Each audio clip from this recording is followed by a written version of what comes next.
And good evening. Thanks for joining us on this Saturday. I'm Tom Llamas. Tonight, America is facing a new struggle in the age of the coronavirus. With all 50 states easing restrictions ahead of the Memorial Day weekend, how to keep our holiday traditions while also staying safe? The stakes are high. The outbreak has taken nearly 97,000 lives and sickened at least 1.6 million people. People here gathering on the beach at Port Aransas, Texas today, urged to observe social distancing. Stay-at-home orders now lifted in Kansas. People are back on Shawnee Mission Lake. A youth baseball tournament, take a look, underway in Brevard County in east central Florida. Long lines outside the Big Rivers Water Park in New Kearney, Texas, even though the park, according to Texas guidelines, weren't supposed to open. And President Trump also getting out of the White House, playing golf for the first time since March.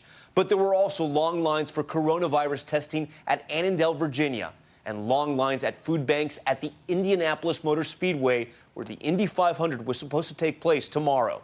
Health and government officials both keeping an eye on how closely Americans take care. ABC's Trevor Ault leads us off here in Coney Island.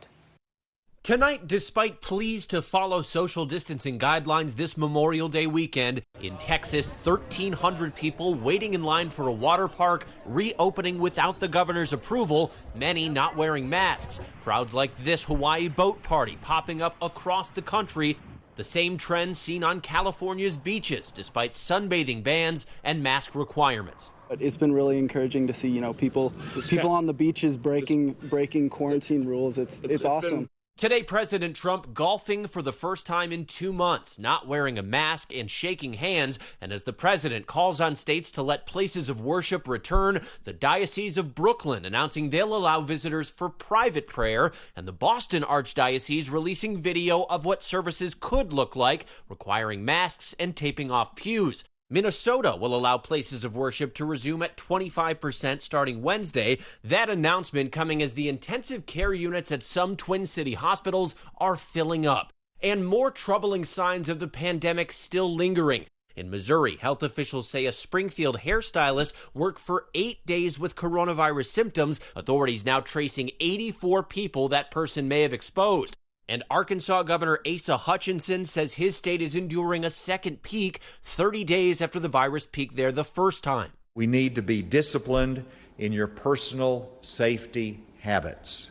Increased cases indicates that there's more Arkansans that are out there than we knew about before that are positive. Arkansas, one of 8 states seeing an increase in cases, though some former hotspots are seeing positive trends. New Orleans hasn't registered any new deaths since Wednesday, and New York's death toll fell to 84 Saturday, the first time it's been below 100 in 2 months. But Governor Andrew Cuomo still urging caution. 2 people is a risk, 3 people is a risk, 4 people is a risk, 5 people is a risk, 10 people is a risk.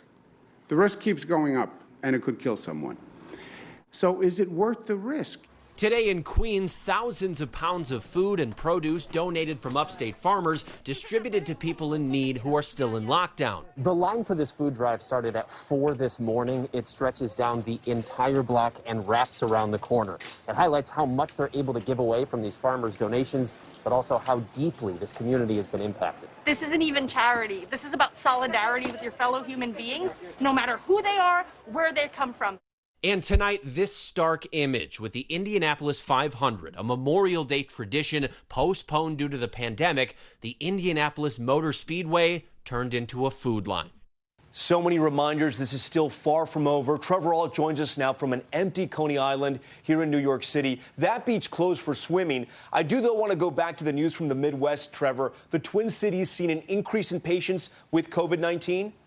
Oh, that's right, Tom. The Minnesota Department of Health says Twin City ICUs are 95% full right now. And doctors say that's because of COVID-19 cases, but also from an influx in new admissions, mainly from people who are now getting elective surgeries, which the state just started to allow again. It's another example of some of the many complications of the reopening process.